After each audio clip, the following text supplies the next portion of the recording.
Isunya ialah bila kita bayar, ke mana dia pergi? Okey. Rekah jawapannya, sebelum saya terang sikit, rekah jawapannya sebenarnya duit cukai kita diberikan kepada orang kaya untuk buat projek. Bukan untuk jalan raya, bukan untuk anak-anak kita, bukan untuk diri kita. Apa buktinya? Kalau tuan-tuan belajar dalam bab ekonomi, tapi benda ni tuan-tuan jangan rasa benda tu susah, sebab ekonomi ni bukan benda susah pun.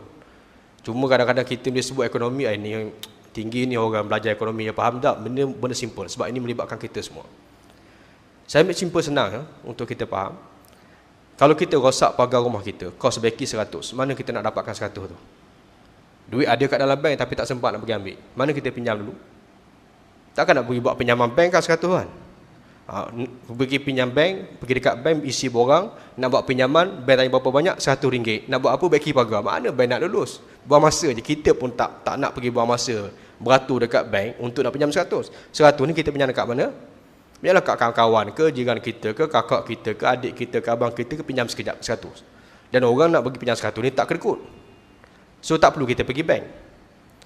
Baik, kalau kita buka kedai runcit ataupun kita ambil IKS lah, yang apa, projek ataupun bisnes yang kecil dan sederhana ni, yang kosnya mungkin RM100,000, RM200,000, mana kita cari RM100,000, RM200,000 tu? Kita pergi pinjam bank. Betul tak? Sebab kakak kita tak ada duit banyak tu. Kita pergi pinjam bank. Okey. Tapi kalau projek besar, contohnya, saya ambil contoh lah, ini contoh Tan Sri Sazali contohnya, nak beli loji air di Selangor bila kerajaan nak jual, nak swastakan. Kos nak beli tu, katakan contohnya 3 bilion. Kos nak beli semua loji, paip-paip semua sekali tu 3 bilion. 3 bilion tu ambil kat mana? Kalau Tan Sri Sazali nak beli benda tu daripada kerajaan Selangor, ambil kat mana? Dia tak boleh pergi bank, sebab bank tak akan sediakan wang sebanyak tu, sebab bank pun tak ada banyak tu duit nak bagi pinjam dekat satu individu, tak ada. So mana dia dapatkan modal tu? Akhirnya dia akan buka bond atau sukuk dipanggil. Bond ni ialah untuk jumlah yang besar.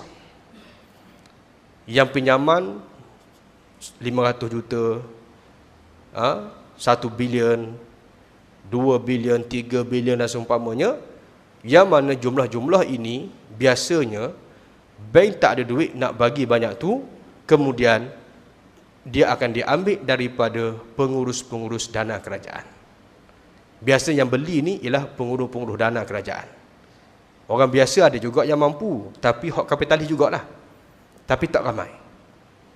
Tak ramai dan tak banyak. Tapi yang banyaknya boleh letak dalam 90% bond atau suku ini, sumber keuangannya ialah daripada cukai yang kita bayar tadi. Daripada cukai yang kita bayar tadi. Sebab contohnya kita ambil, bila beli, kadang-kadang bila dia buka bond, maka yang beli itu ialah siapa? Khazanah. Yang beli itu siapa? Aqwa. Ini semua merupakan pengurus-pengurus dana yang sumbernya adalah daripada peruntukan kerajaan, dan peruntukan kerajaan itu adalah daripada duit cukai kita tadi. Boleh faham? So maknanya kita bayar cukai tadi bukan untuk orang miskin. Kita pun kalau orang berikan peluang beli itu, kerajaan tawar dekat kita, beli. Hang nak beli tak? Mesti kita nak beli. Bila kita nak beli, isunya kita tak ada duit. Bila kita tak ada duit, kita boleh buat proposal, kita dapat projek yang memang tak rugi, maka kita orang paling layak nak dapatkan bond dan sukuk tadi. So maknanya duit kita beli itu bukan duit kita.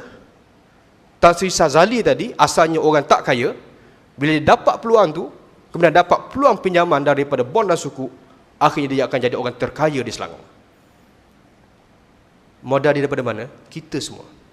Makna dalam bahasa lain, separuh gaji kita ni sebenarnya adalah disebabkan oleh cukai. Cukai kita contohnya dimanfaatkan oleh Tan Sri Sazali tadi, sama ada kita sedar ataupun tidak, bermakna separuh kita ni bekerja untuk dia. Betul tak? Itu satu realiti dalam cukai, orang tak faham.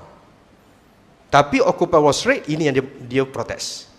Kami bayar cukai yang banyak, tetapi cukai kami dimanfaatkan oleh kamu. Itu yang dia tak puas hati. Okey. Problem seterusnya, Kita orang miskin ni semakin banyak bayar cukai.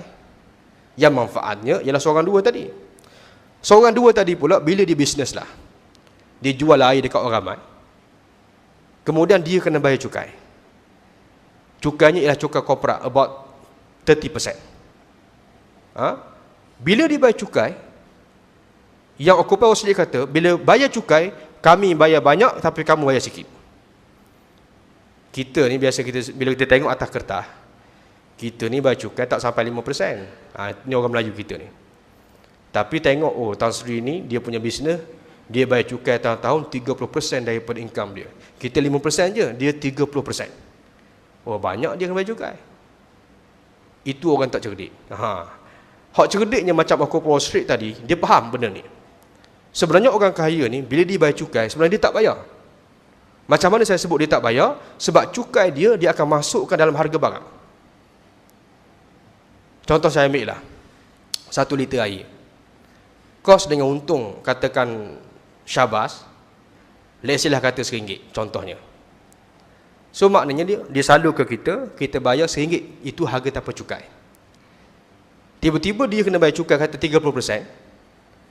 30% ni memang dia bayar akhir tahun selepas daripada based on berapa dia jual, berapa dia punya income tadi. Kena bayar, let's say lah kita kata kalau RM1, dia kena bayar 3%.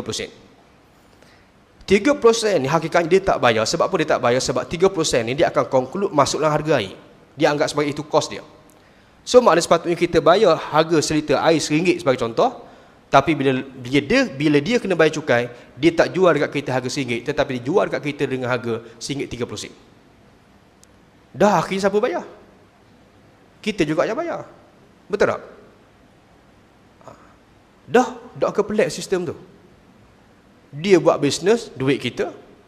Dia jual dekat kita, kita yang beli dengan dia. Kita beli dengan dia, cukai dia, kita juga kena bayar. Pelik sungguh sistem ni. Betul tak?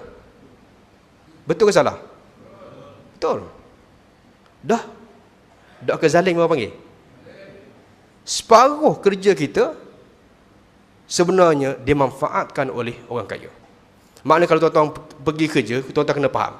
Pagi tuan-tuan turun kerja, balik petang, separuh daripada pukul 8.30 tuan-tuan masuk kerja sampailah pukul 1 tuan-tuan break, Zuhur, lunch break. Sebenarnya hak separuh tu ialah untuk hak tadi, orang kaya tu.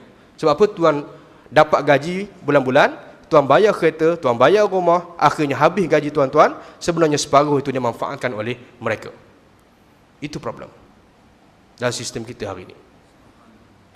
So sebab itulah Occupier Wall Street dia protes.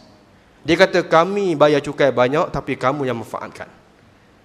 Kemudian kami bayar cukai banyak, kamu tak bayar cukai.